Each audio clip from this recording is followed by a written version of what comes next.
solidarité, engagement, bénévolat, radio fidélité au cœur des assauts.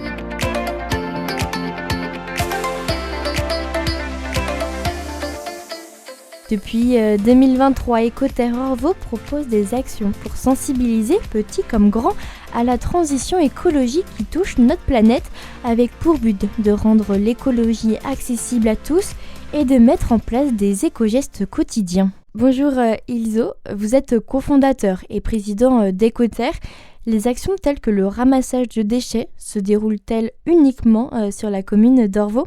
Alors oui, en gros, nous on est du coup une asso Orvaltès, donc on fait que sur Orvault avec les citoyens, mais on a une particularité, c'est qu'on agit aussi pour la RSE, enfin responsabilité sociétale des entreprises, et on fait des ramassages de déchets pour les entreprises en tant que prestation, et là on peut en faire en métropole, donc on en a fait au Miroir d'eau, sur l'île de Versailles, aux Machines de Lille, mais on fait aussi plus loin comme Grand Champ des Fontaines, voilà, un rayon de 40 km autour de la métropole. Mais donc ça, on est rémunéré pour organiser les ramassages de déchets d'entreprise.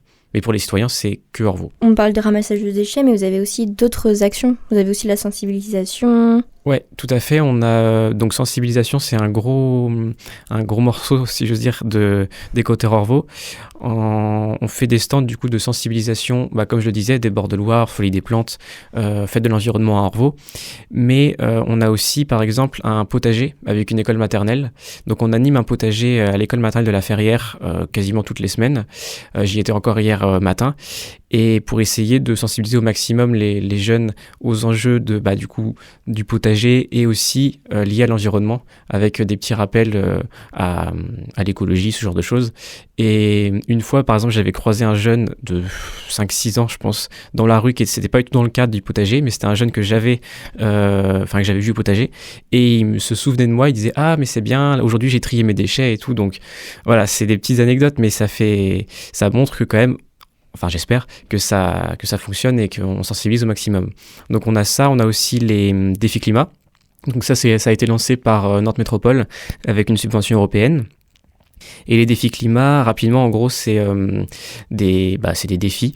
Donc soit c'est en solo, soit c'est en collectif. Et nous, on anime les défis du coup collectifs. Donc on a fait 0 déchet avec visite de l'usine Arc-en-Ciel Veolia à Couéron, visite de ferme biomaraîchère, ce genre de choses. Donc ça, c'est les défis climat. On a aussi une autre action dédiée à la pollution lumineuse. Donc en fait, c'est qu'on recense les commerces entre 1h et 6h du matin qui sont allumés, donc ce qui est en dehors du coup des limites légales. Et en journée, on essaie d'aller les sensibiliser en disant « Ah là c'était allumé, est-ce que vous pouvez l'éteindre ?» Même pour eux, en fait, ça leur fait un gain d'argent pour éviter les amendes, pour éviter tout un tas de soucis. Et surtout pour la biodiversité, c'est quand même préférable. Donc on a aussi cette action-là. Et la dernière action du coup qu'on a mise en place, c'est les rencontres d'Écoterre. Donc il y a rencontres d'Écoterre filmées et rencontres d'Écoterre en présentiel. En présentiel, en fait, on rencontre des experts sur les enjeux d'environnement, de biodiversité. Là, la dernière fois, c'était avec Gilles Davot et d'autres experts pour parler d'alimentation durable.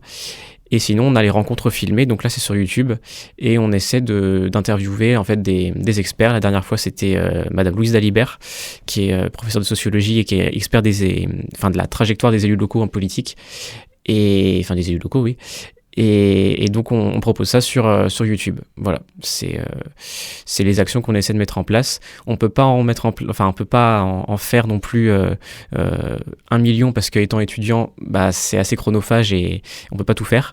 Mais on essaie d'en proposer le maximum pour sensibiliser en gros. Voilà.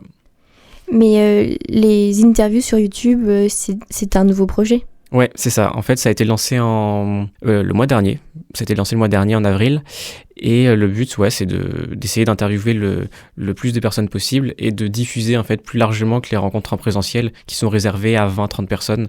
Et là, c'est vraiment essayer d'ouvrir le débat, d'ouvrir les enjeux au plus de personnes possible. Merci beaucoup. Merci. Nous poursuivrons notre immersion dans l'association Écoterre demain et nous discuterons avec le président et cofondateur de l'association de l'impact de son jeune âge à la tête d'une association et des difficultés qu'il a rencontrées au début de cette aventure.